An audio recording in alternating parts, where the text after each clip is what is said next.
Basically what I created was a new way to detect pancreatic, ovarian, and lung cancer that costs 3 cents and takes 5 minutes to run. This makes it 168 times faster, over 26,000 times less expensive, and over 400 times more sensitive than our current methods of detection. I honestly just used Google and Wikipedia to find basically all the information that I needed to do this test, to do this research. And then also I was going through this teenage rebellious streak where my parents were like, you can't do cancer research, you're 13 or 14. And I'm like, I'm going to go do research on cancer and just try and stop me.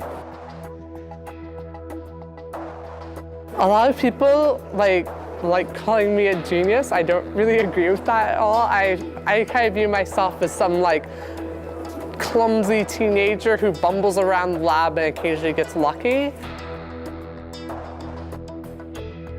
I did have a kind of makeshift, sketchy lab in my basement, but couldn't really do cancer research there. So then I had to email about 200 professors at Johns Hopkins University and the National Institutes of Health asking if I could work in their lab. The reason I kind of felt that I could get into these labs was I was just like, this is a great idea. Of course it's going to work. Of course I'll get into a lab.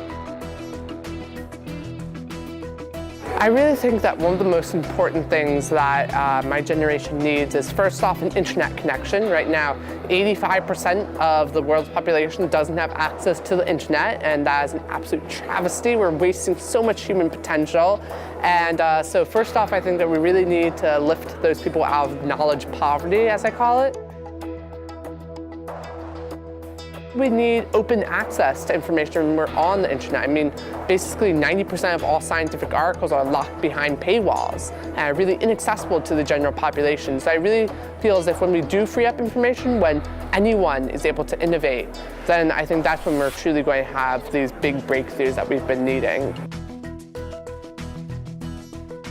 So I've been working on these things called nanorobots, and these are essentially really small robots that I program, and they'll learn how to treat your cancer, and they can genetically engineer your cells and do all these cool things. Also, I'm working on little paper sensors the size of a postage stamp that can detect a bunch of different contaminants, 28 actually, for less than 1/1000th of a penny. It can pick out those very small traces, and then we're able to exactly trace where these contaminants are coming from and hold those polluters accountable. So we did that in Tanzania, and we're able to hold over 100 polluters accountable.